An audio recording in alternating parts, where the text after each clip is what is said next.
Projetos que resgatam a cultura e trazem de volta cantigas, histórias e experiências do passado. Em Belo Horizonte, um grupo formado por mulheres de uma comunidade utilizam a música para incentivar novas vivências e superar preconceitos. O repórter PUC vai discutir a ação de projetos sociais na transformação da vida de muitas pessoas. E também qual a importância de manter as raízes do passado e assim preservar a nossa história. Hoje é quinta-feira, 13 de agosto. Está no ar o Espaço PUC, o programa que leva até você tudo o que acontece na universidade.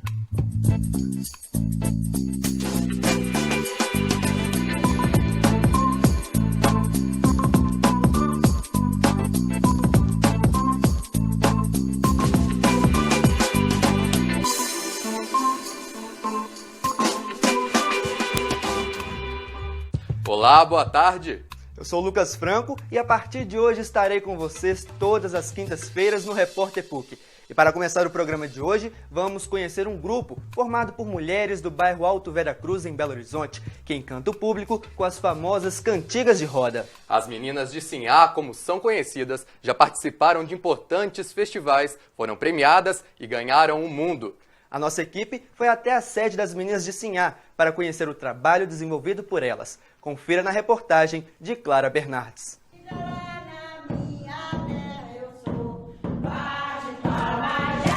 Assim que o tambor começa a ser tocado, as meninas de Sinhá já sabem que precisam dançar. Na verdade, são senhoras com alma de meninas, reconhecidas por entoar as populares cantigas de roda. Para o grupo, estas canções significam mais que notas e ritmos.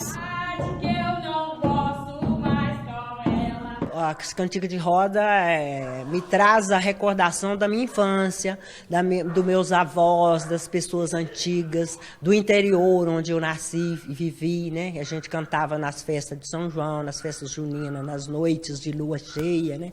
Então a gente cantava cantiga de roda. Isso remete à nossa infância. Desde que o grupo foi criado por Dona Valdete, na década de 80, a vida das integrantes foi transformada. Antes, a maioria enfrentava doenças como a depressão. Hoje, reconhecem as mudanças e agradecem. A minha vida mudou completamente, né? Porque eu vivia assim, brigando muito, né? A família também brigava e eu não sabia conviver com os problemas. E quando eu entrei, tomava muito medicamento. Então, eu fui ajudada em tudo. O acesso à cultura e ao lazer é um dos caminhos para transformar o papel do idoso na sociedade. Ainda não há um reconhecimento formal que o Grupo Meninas de Sinhá é uma tecnologia que a gente possa replicar para asilos, né, para casas de repouso para idosos. Tem algumas casas de repouso que estão usando a alegria como uma forma de melhorar a vida das idosas que são atendidas lá. Mas os asilos são praticamente todos largados, não tem uma coordenação, não tem uma programação cultural específica todos os dias que possa envolvê-los, que possa principalmente validar o talento deles, né, melhorar e fazer com que eles se sintam bem. Dona Seninha consegue perceber as diferenças entre o tratamento que recebia da comunidade antes da formação do grupo e o que recebe agora, depois de mais de 20 anos. Eles aprenderam a valorizar mais, a respeitar mais, a saber que velho, como a Valdete bem dizia, não é um papel velho que se joga no lixo, é uma enciclopédia que todos têm que ter sensibilidade para aprender a ler. Dona Valdete faleceu no ano passado. O choque e a saudade fazem companhia às lembranças dos ensinamentos deixados pela fundadora do grupo Meninas de Sinhá. O falecimento da Dona Valdete no dia 14 de janeiro de 2014 foi muito impactante, porque ela era a nossa base, né? Na verdade, ela ainda é, porque os sonhos dela, o que ela fazia, o que ela falava com a gente, a forma como ela agia com os problemas, a gente procura copiar. A gente fala assim, olha, a Dona Valdete não faria isso. Porque uma durinha só não faz verão. Então, quando as pessoas se unem em torno de algum objetivo, ele será alcançado. Com muito amor, igual ela falava, muito amor, muita dedicação, muito trabalho. As experiências acumuladas por estas meninas não são poucas. Em 2012, elas foram para a Polônia durante o Brave Festival. Para a gente foi importante saber que nós somos mulheres faveladas, negras. Só por ser mulher a gente já é discriminada, né? Então a gente, como mulheres idosas, faveladas e negras, está representando o Brasil lá, para a gente foi assim maravilhoso, foi muito importante. O ego ficou melhor e todo mundo acha assim, nossa, como que vocês foram representar o Brasil lá fora, no exterior, né? Servir de exemplo para as senhoras idosas de lá. Entre prêmios e CDs lançados, o grupo acabou de lançar um DVD. Representou um sonho que era da dona Valdete e de todas nós, né? De mostrar o nosso trabalho para o Brasil, para o mundo, né? E mostrar o nosso exemplo, mostrar tudo, o que a gente faz na realidade. Fala, menina, assim, só canta e dança, só viaja, só passeia, que eles acham que é passeio. Eles não acham que é um trabalho. Então, esse DVD foi uma realização de um sonho. Isso não é um passeio, isso é um trabalho, é um compromisso.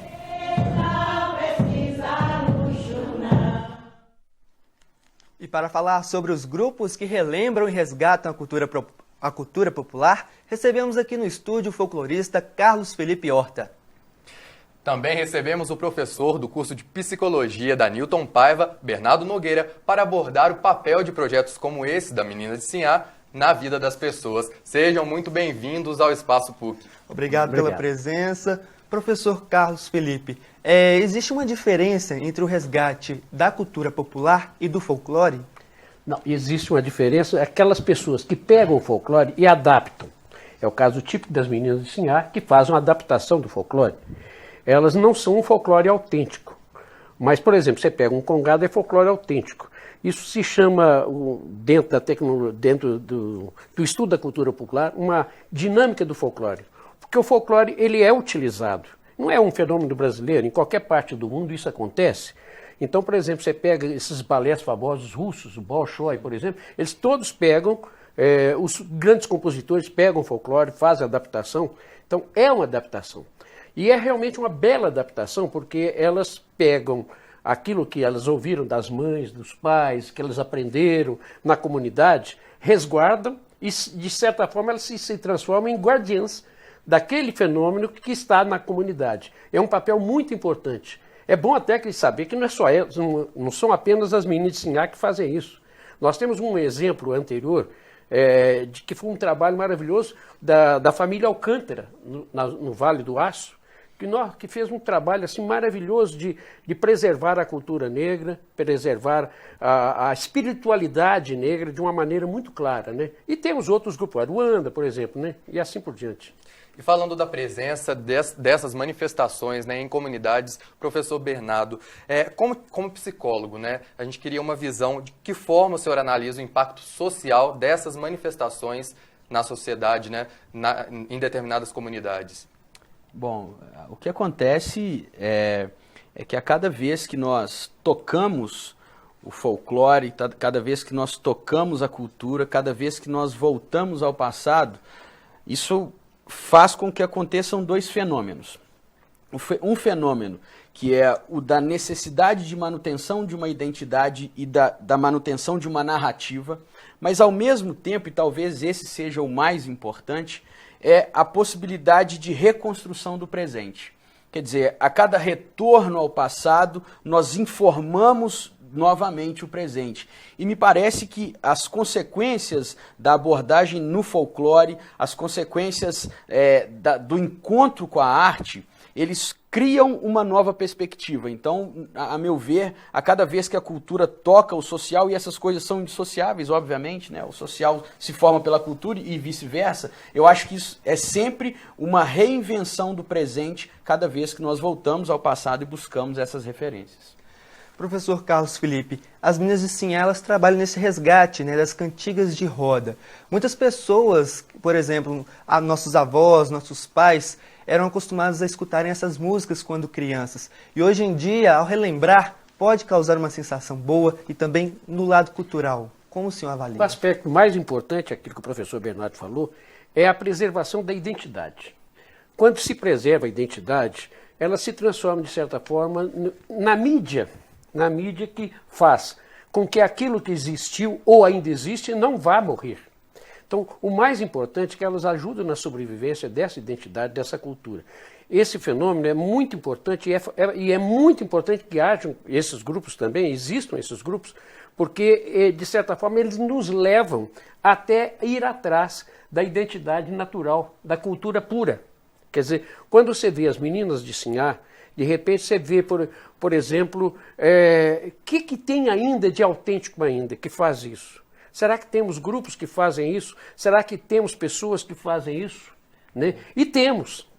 Então, na hora, é aquele negócio, serve de um chamamento para você ir atrás daquilo que é autêntico e ajudar a preservar. Porque quantos contadores de história, quantas mulheres que sabem cantar essas cantigas, né?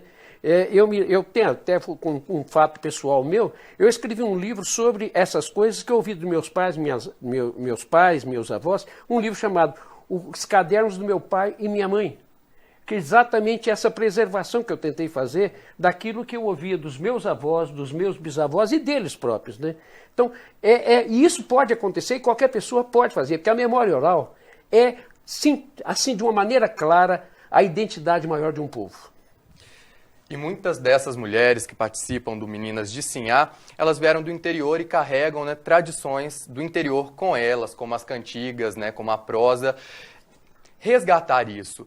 Porque o que isso pode interferir na vida dela? Seria uma forma, professor Bernardo, de ajudar a enfrentar os problemas do dia a dia, resgatando essas memórias? Olha, agora, isso é uma questão complexa e extremamente interessante, né? Tem um filósofo alemão, que é o Nietzsche, que fala que a possibilidade que o humano tem de enfrentar a vida é com a arte. Então, isso é claro na atuação delas. Esse retorno, esse encontro com a arte reinventa essas pessoas. Isso necessariamente acontece. Né? E, ao mesmo tempo, quando a gente pensa que elas vêm do interior, elas estão, nesse momento, inscrevendo a história delas. Quando ela volta a esse passado e conta a história, ela está ali informando, olha, eu sou.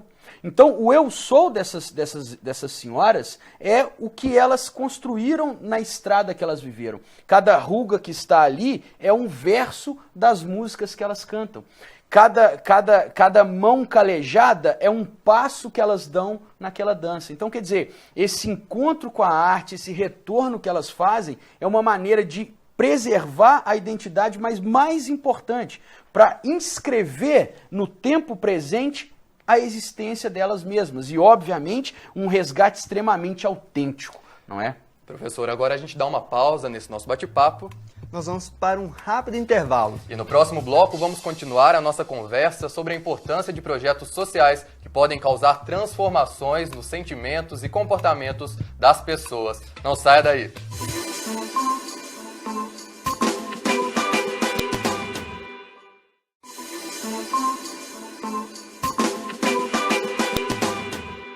O Espaço PUC está de volta e hoje a nossa conversa é sobre o resgate da cultura e como as pessoas que participam de projetos sociais podem ser beneficiadas. A minha pergunta agora é para o professor Bernardo. Professor, pessoas que participam de manifestações culturais como Meninas de Sinhá, essa participação pode ajudar, contribuir no aumento da autoconfiança, da autoestima? Essa é uma pergunta que eu acho que também se estende para o senhor. Uhum.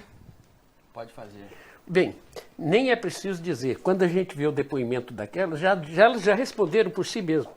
E todos os grupos, olha, vou citar um caso concreto acontecido na PUC, por volta de 1974, 75, foi a primeira vez que se fez em Belo Horizonte uma exposição de artesanato do Nordeste de Minas. Foi feita aqui no pátio da PUC, eu era professor da comunicação na época, e aquilo ali, não apenas, o mais importante, elas ganharam dinheiro, mas ganharam principalmente uma vontade de viver. E é interessante observar que foi, vamos dizer, o início da descoberta do valor importante, não só do ponto de vista econômico, mas do ponto de vista psicológico, social e até familiar, vamos chamar assim, das pessoas que participaram. Foi feito aqui, por volta de 74, 75, 3 anos seguidos. E aí, a partir daí, se descobriu a importância desse artesanato. Aí espalhou-se, né? Hoje a gente ia nas namoradeiras, coisa toda, etc. Mas pergunte lá, aquilo ali foi fundamental para a valorização de cada pessoa que participou e que continua fazendo, né? Eu não sei, o Bernardo também pode... Não, claro. Eu não tenho dúvida de que essa participação é transformadora, não é? Ela é transformadora da identidade individual, mas é importante também a gente chamar atenção para uma questão, porque são pessoas que estão contando uma história que está à margem. Quer dizer, são pessoas, como elas próprias dizem, faveladas, são mulheres e falam de folclore. Nada disso interessa a grande cena capitalista comercial dos dias de hoje. Então, ao mesmo tempo em que elas se tornam pessoas atuantes no tempo, elas também dão notícia das margens. As margens ali estão falando. Quer dizer, elas estão resgatando alguma coisa que hoje em dia não está em voga, não é? Então, isso é um ponto. Elas moram em periferia e são mulheres. Quer dizer, isso tudo fica menor quando elas participam desse projeto. Por quê? Porque dentro do projeto ela constrói a sua própria narrativa. Então, quer dizer, ali é sempre um momento do que está fora ter voz. Então, é um local onde algumas pessoas que não possuíam voz passam a ter essa condição, tanto quando cantam, quanto quando encenam, e na sua própria vida pessoal, porque isso vai afetar o seu entorno, porque ali você pensa, é uma pessoa no final final da idade, com uma idade mais avançada, que ainda produz arte. Isso é espetacular. E eu acrescentaria um detalhe que me chama muita atenção quando vejo um grupo desse. É que quando elas resgatam, e não só as meninas assim, quaisquer outros grupos resgatam aquilo que faz parte da vida delas, elas estão resgatando não só no momento presente, mas estão resgatando a sua história, claro, que voa atrás daquela origem dela, de onde vieram, aquilo ali faz parte. Meu pai cantava, minha avó cantava, quem me ensinou essa receita foi fulano de tal, esse remedinho foi um benzedor da minha terra que fez. Exatamente. Então, essas coisas fazem parte da identidade e vão lá no fundo da alma do povo. Então, sem querer, elas estão resgatando até, vamos dizer, a genética cultural delas. Maravilha. Né? E agora nós vamos ver um trechinho do DVD Daqui do Alto, das Meninas de Sinhá. Este DVD ele foi lançado no mês passado. Foram 4 mulheres, né? E nós começamos a conversar, contar. Porque foi muito difícil as mulheres irem, custei conseguir. Aí nós começamos com brincadeira de chicotinho queimado, essas brincadeiras de infância.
Bom, eu estou aqui com o DVD das Meninas de Sinhá. Elas gravaram esse DVD no mês de julho, no Palácio das Artes. Agora, professores, como nós podemos ver, elas estão totalmente alegres, bem felizes, né? Autoestima bem elevada. E elas tiveram essa oportunidade de gravar este DVD. Como os senhores avaliam, né, essa função que elas têm para a sociedade e também uma função interna, né, uma função própria, né, um sentimento próprio? Bom, se a gente observar, muitas das cantigas dizem eu vim de lá. Grande parte delas está falando isso. E isso, a todo momento, está dizendo o seguinte: olha, eu tenho uma história, olha, eu tenho uma constituição psicológica, familiar, social. Eu não estou jogada nesse mundo sem ter uma narrativa a ser contada. Então, um produto deste, no meu entendimento, é só o resultado daquilo que já ferve dentro dessas pessoas quando elas voltam para lá e podem de lá contar para a gente aqui o que elas são. Então, isso é um trabalho extremamente importante na construção da própria identidade das pessoas que participam de um projeto como esse. A felicidade é porque quando nós voltamos para a casa dos nossos avós, dos nossos pais, a gente sempre fica feliz, porque é sempre a nossa casa. Então, eu acho que esse processo está ali, né, acontecendo. Mas eu acrescentaria um detalhe, que de certa forma também elas botam o dedo na nossa cara. Elas botam o dedo na nossa cara, que a gente se esquece muito disso, claro, da nossa cultura, inclusive da velhice, e de que elas têm alguma coisa a fazer, ou todo mundo que faz tem alguma coisa a dizer. E nós, às vezes, através da nossa aculturação, esquecemos disso, deixamos ao Deus dará, como se elas fossem pessoas que... Então, quando acontece um grupo desse, a gente se maravilha. Mas quantas pessoas que poderiam estar ali? Quantas pessoas existem na nossa família, na nossa casa, na nossa sociedade, na nossa escola, na universidade, e que a gente não percebe que eles têm alguma coisa a contar? No caso das meninas assim, elas encontraram um caminho. Quantos não encontraram caminho? Isso é a cobrança que elas enfiam na nossa cara. Ó, do mesmo modo como vocês estão vendo a gente, vamos ver os que não estão aqui? Aqueles que estão esquecidos e ignorados. E a gente está vendo imagens, né, do grupo Meninas de Sinhá, ela sempre com um sorriso no rosto, e uma história interessante que é a dona Valdete, a fundadora do grupo, ela começou a observar, né, na comunidade que ela morava, nos postos de saúde, que cada vez mais as mulheres saíam com sacolas cheias de caixas de remédio dos postos de saúde. Aí ela começou a conversar com essas mulheres para ver o que estava acontecendo. E eu acho também que esse é um objetivo dessas expressões populares e do Meninas de Sinhá. A conversa, a prosa, resgatar o ato de conversar. Professor, qual que é a importância disso, sabe? De resgatar essas interações comunitárias para a vida de uma pessoa. Primeira coisa, a memória oral depende de gente que esteja falando e gente que esteja ouvindo. De cara. Então, você não faz memória para si mesmo, né? Você faz memória para os outros, para que eles ouçam uma contação. Só existe uma contação de histórias se tiver gente ouvindo a história. Exatamente. Né? Tem que ter a escutação da história, né? Tem que ter a escutação da história. E essa escutação da história leva ao quê? A compor um grupo social, um grupo familiar, etc. Dá saudade, nostalgia, de quando você fala que a gente vê um busco. Não, a gente sentava na beira da tuia, na beira do curral. Não, qualquer lugar pode ser. Por que não pode ser num jardim a gente contar uma história? Há poucos dias teve um projeto aqui em Belo Horizonte chamado Moradores. E teve um fenômeno, eles ouviram pessoas sobre a cidade, sobre a vivência na cidade. E é muito interessante que nos dias que foram apresentados lá na Praça da Liberdade, as pessoas se reuniam nos bancos do Jardim da Praça da Liberdade à noite e ali ficavam até meia-noite, até 1h da manhã, contando histórias. Contando histórias que vamos dizer, se integravam, interagiam, claro. Pessoas se interagindo e contando histórias. Quer dizer, a gente tem que ajudar na criação dessa ideia, né? E quando a gente vê o Meninas de Sinhá, aquilo ali, os grupos de terceira idade, a PUC teve ainda muitos grupos de terceira idade trabalhando, a melhor idade, e que fazem casamentos, namoram, dançam, passeiam e contam histórias.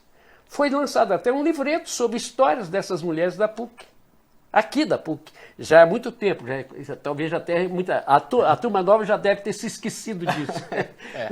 Quer dizer, está faltando um pouquinho da memória aí. Está faltando um pouquinho da memória. Né? Então, isso é muito fundamental, é importantíssimo. É um resgate não só delas, é de toda uma sociedade que precisa disso. né? E talvez o Bernardo possa dizer isso melhor do que eu até. Como a sociedade precisa disso, né? Nós somos hoje solitários, né? Solitários. Isso é uma fala forte, não é? Porque hoje nós somos solitários e disse que nós estamos na era da comunicação. Quer dizer, é um paradoxo dentro do qual nós estamos inseridos, a facilidade de comunicação e essa comunicação, ao mesmo tempo que é facilitada, ela também distancia. Então, tem esse elemento do ouvido. Nós temos uma sociedade de falantes e poucos escutantes. Não é? E eu acho que o resgate de contar a história, ele é ao mesmo tempo um resgate da nossa própria humanidade. Bom, muito legal esse nosso bate-papo. Eu agradeço muito o professor Carlos Felipe, professor Bernardo Nogueira. Muito obrigado por esse bate-papo, viu? Muito obrigado por terem aceito o nosso convite. E o Espaço PUC de hoje vai ficando por aqui. Muito obrigado pela participação. E a gente se vê... E a gente se vê no próximo Repórter PUC, toda quinta-feira, às 4h30 da tarde. E também não deixe de participar do nosso programa, enviando sugestões e comentários para o e-mail espaçopuc@pucminas.br. Na segunda-feira eu volto às 4h30 da tarde e, é claro, espero por você. Muito obrigado pela sua companhia e até lá.